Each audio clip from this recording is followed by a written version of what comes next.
Assalamualaikum warahmatullahi wabarakatuh. Halo semuanya, jumpa lagi dengan saya Chow Sing Sing, kurator dari podcast Horror Night Story. Halo, apa kabar semuanya? Semoga kalian semua sehat-sehat ya. Dan seperti biasanya pada hari ini saya kembali dan akan menghadirkan kisah mistis untuk kalian semua. Kisah mistis kali ini lanjutan dari kemarin, dan ini adalah bab terakhir dari Kutukan Surengkala. Oke, daripada kita berlama-lama, mari kita simak ceritanya. Bab terakhir Surengkala. Hampir 3 hari setelah kejadian itu, Lek Dirman masih mencoba bungkam. Ia bingung, jangan-jangan kalau ia memberitahukan itu kepada Mbak Sosro kakaknya, ia bisa dianggap ikut-ikutan oleh lelembut Pocong Pati yang tempo hari sempat 2 kali mendatanginya. Namun, Mbak Sosro dan Waluyo adalah saudara dekatnya. Tak mungkin saya hanya diam saja. Sementara itu mereka tengah terancam. Batin Lek Dirman seraya berpikir bagaimana semua ini mungkin bisa dihentikan. Hingga akhirnya, setelah kurang lebih 3 hari, Lek Dirman diam dalam ketakutannya. Dia memutuskan untuk memberitahukan ini semua kepada Mbak Sosro. "Ini nggak bisa dianggap main-main, Mbak Yu. Sampean harus bicara sama Pak Yai," ungkap Lek Dirman kepada Mbak Sosro di kamar, tepatnya di depan Waluyo yang tengah terbaring. "Kiai sopo man? Tahu sendiri kan, daerah sini tuh nggak ada kiai," kata Mbak Sosro menanggapi ungkapan dari Lek Dirman itu.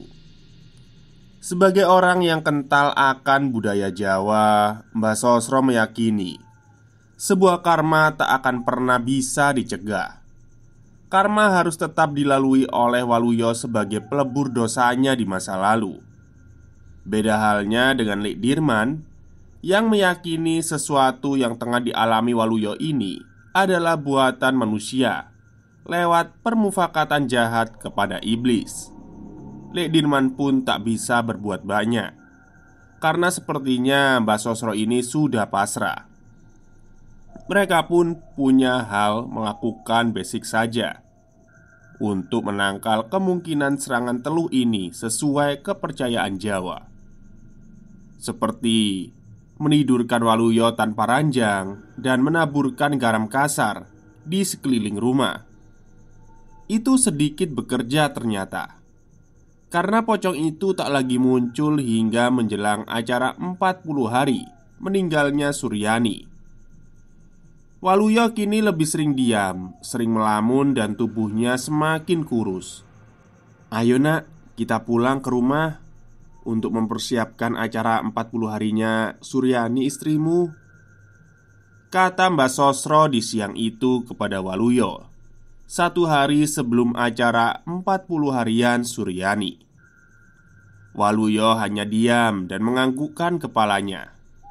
Tampak Lek Dirman yang sudah siap dengan mobilnya masuk ke dalam rumah, menuntun keponakannya itu bersama kakaknya berjalan menuju mobil dan pergi ke rumah Waluyo.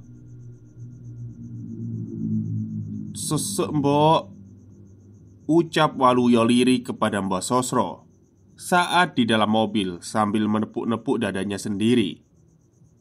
Mbak Sosro pun sedikit merangkul anaknya itu, mengambilkan air putih dalam botol yang memang ia bawa, dan segera meminumkannya kepada Waluyo dengan perlahan. "Mangkakno, ojo ngerokok terus toh," kata Mbak Sosro sambil mendekatkan botol itu ke mulut Waluyo. Hingga sampailah mereka di tempat tujuan. Beberapa saat kemudian, nampak Sulis dan Mbok Meni yang tengah menyapu halaman rumah Waluyo segera mendekat ke mobil, ikut membantu menuntun Waluyo masuk ke dalam rumah. "Uang yang saya titipkan lewat Lek Dirman sudah dibelanjakan toh, Mbok?" tanya Mbak Sosro kepada Mbok Meni beberapa saat setelah masuk ke dalam rumah. Sampun bu, itu sudah komplit dan sudah sekalian saya masakin, jawab Mbok Menik seraya meraih uang sisa belanja dari dalam kendinya dan memberikannya kepada Mbak Sosro. Waluyo masuk ke kamarnya diantar oleh Lek Dirman dan Sulis. Nampak raut kesedihan di wajah Sulis melihat keadaan juraganya yang sekarang kurus dan pendiam. "Ayo, nata-nata kursi," ucap Lek Dirman kepada Sulis kala itu. Seketika Sulis membuyarkan kerisauannya, sementara Mbok Menik dan Mbak Sosro yang tengah bersiap di dapur. Sulis dan Lek Dirman kini tengah menggeser-geser kursi di ruang tamu dan menggelar tikar setelahnya. "Kamu tahu nggak, Lis? Siapa ya kira-kira orang yang membuat Waluyo jadi seperti ini?" ucap Lek Dirman dengan tiba-tiba saja kepada Sulis yang tengah membenarkan posisi karpet yang agak melengkung itu. "Wah, kalau itu saya ya nggak tahu, Lek. Nun sewu nje, kalau boleh dipetakan, hampir semua orang di kampung sini nggak suka sama ibu," ucap Sulis dengan sedikit gugup dan membisik. "Kalau yang paling habis-habisan gara-gara utang dengan Waluyo, kira-kira siapa ya, Lis?" ucap Lek Dirman seraya mendekat. Sulis nampak berpikir sejenak. Ia mulai memetakan orang-orang yang sempat berhutang dengan Waluyo. Hingga ketika Sulis mulai mengingat sebuah nama dan hendak mengatakan itu, obrolan mereka dialihkan oleh suara erangan dari Waluyo. "Tolong! Tolong! Tolong!" erangan Waluyo dari dalam kamarnya. Semua orang di dalam rumah itu tentu mendengar dan segera menghampiri. Lek Dirman dan Sulis yang pertama kali datang melihat Waluyo tengah menepuk-nepuk dadanya. "Sesek aku bu, sesek, panas," ucap Waluyo yang terbaring di kasur lantai kamar itu. Sulis bergegas mengambilkan air putih di dapur seraya memberitahukan ini kepada Mbak Sosro dan Mbok Menik yang belum begitu ngeh dengan suara erangan Waluyo. Waluyo sudah sedikit ditenangkan setelah meminum air putih dan air sirih wulung yang dioleskan oleh Mbak Sosro di sekitaran dadanya. "Nopo mboten dibawa ke rumah sakit saja, Bu?" ucap Mbok Menik kepada Mbak Sosro waktu itu. "Kemarin udah saya panggilkan mantri yang datang langsung ke rumah, dan kata dia Waluyo nggak kenapa-kenapa," jawab Mbak Sosro seraya menghela nafasnya. Singkat cerita, malam pun tiba. Lek Dirman sudah pulang ke rumahnya dan akan kembali lagi ke sini esok hari. "Akhirnya tidur di sini lagi. Semoga nggak terjadi apa-apa," batin Sulis di kamarnya malam itu seraya menutupi separuh tubuhnya dengan kain sarung yang semula ia selempangkan di pundaknya. Hampir sebulan ia tidak menginap di rumah juraganya itu, mengingat-ingat tentang sosok pocong yang pernah mendatanginya.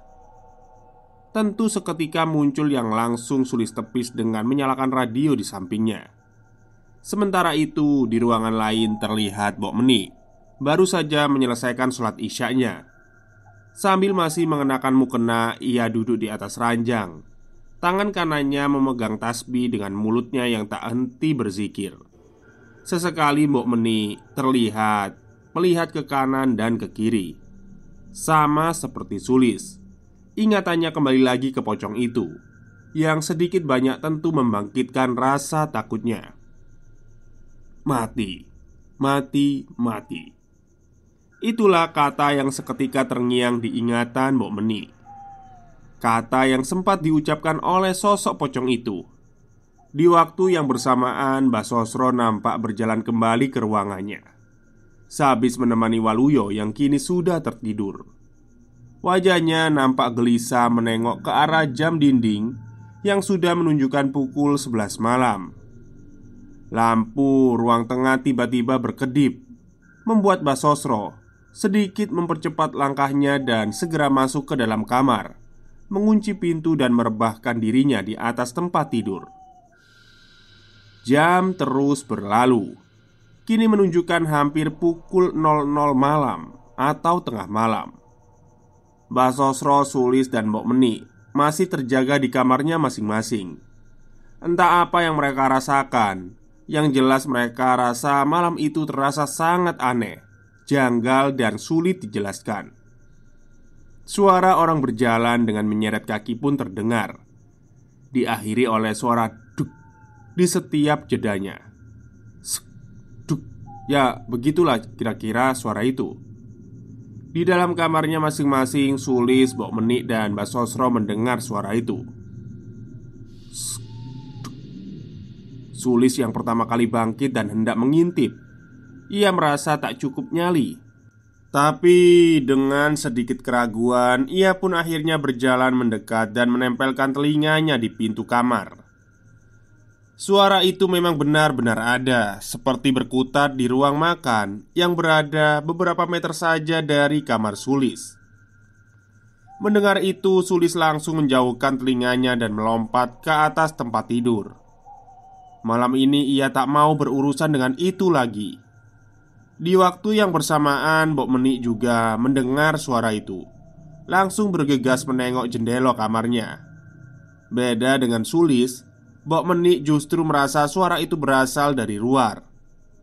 Dengan penuh keraguan, ia sedikit menyingkap tirai jendela kamarnya, mengintip, dan meski suara itu masih terdengar, Mbok Menik tak melihat apapun di luar selain kegelapan malam. Ia pun kembali menutup tirai dan kembali merebahkan dirinya di kasur. Masih di waktu yang sama, Mbak Sosro kini nampak duduk di atas ranjangnya, mengamati suara itu seraya mengernyitkan dahinya. Suara apa itu? Batinya. Seraya turun dari atas ranjang dan mengenakan alas kaki. Mbak Sosro berjalan perlahan dan keluar dari kamar itu. "Mbok, Lis," panggil Mbak Sosro dengan sedikit pelan. Suara itu masih terdengar. Mbak Sosro yang mulai ragu pun segera masuk kembali ke kamarnya, seraya memegang tengkuknya yang sudah bergidik ngeri. Entah berapa lama suara itu bertahan.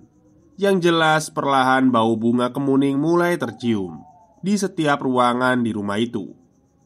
Mbok Menik, Sulis, dan Mbak Sosro tengah sibuk dengan ketakutannya masing-masing di dalam kamar, hingga terdengar suara teriakan dari Waluyo.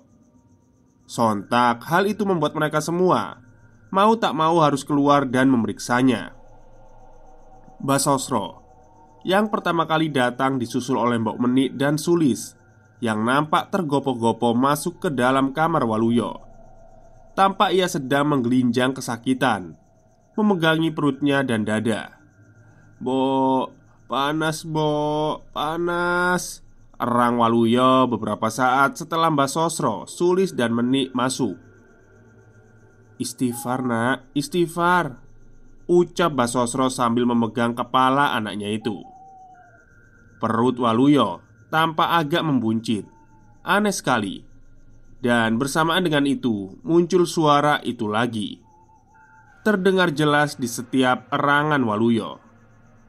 Mbak Sosro terlihat mengelus perut Waluyo seraya mengucapkan doa yang tak Sulis dan Mbok Menik ketahui.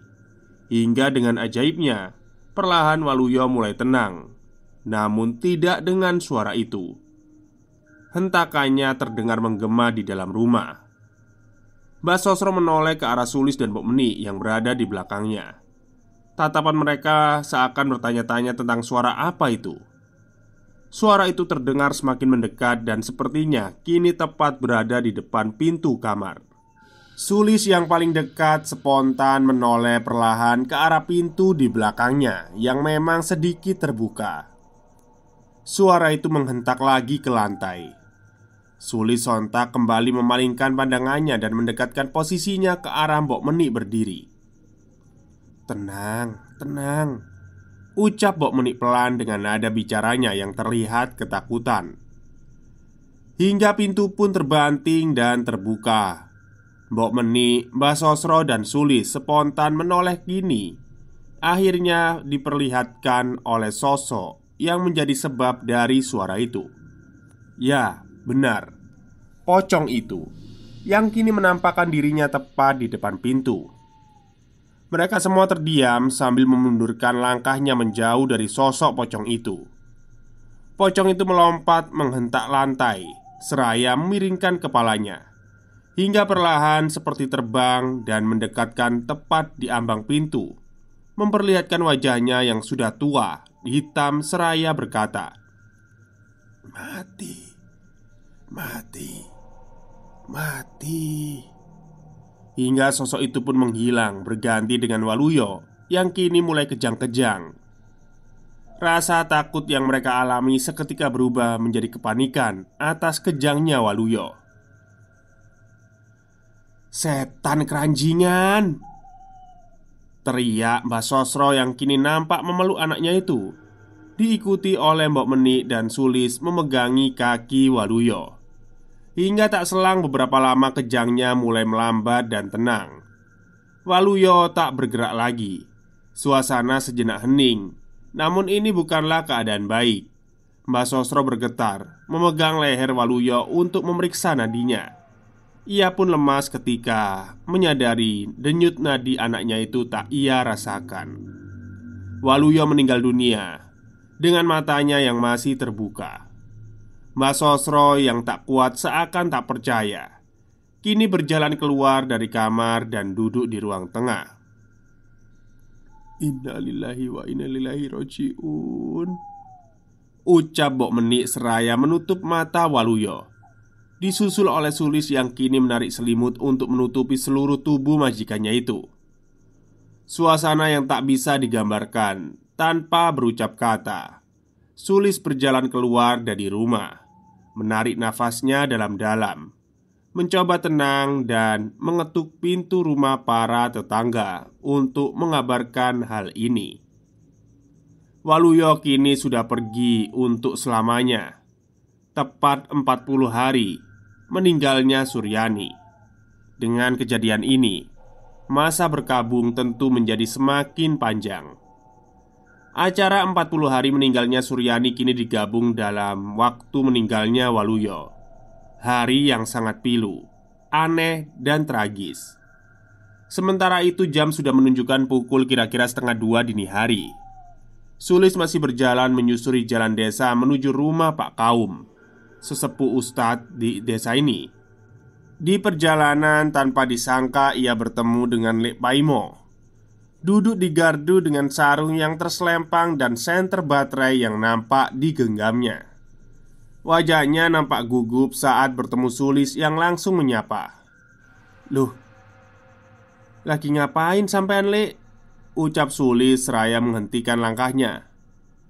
Lek Paimo yang semula sedikit menunduk segera menengada dan menjawab sapaan Sulis itu. "Gimana, Lis? Majikanmu sudah mati?" Jawabnya yang sama sekali tak nyambung dengan apa yang ditanyakan oleh Sulis. Sulis terheran-heran mendengar perkataan dari Lek Paimo. Bagaimana bisa dia tahu majikannya kalau meninggal? Batin Sulis menatap Lek Paimo dari ujung kaki sampai ujung kepala. Penglihatan Sulis sempat terhenti di tangan Lek Paimo yang terlihat kotor dengan tanah. Jangan-jangan dia yang nyantet. Batin Sulis seraya menjawab pertanyaan dari Lek Paimo. "Iya, Lek. Pak Waluyo udah meninggal baru saja," ucap Sulis dengan sedikit gugup dan langsung bergegas berjalan menuju rumah Pak Kaum. "Sureng kalah, Lis.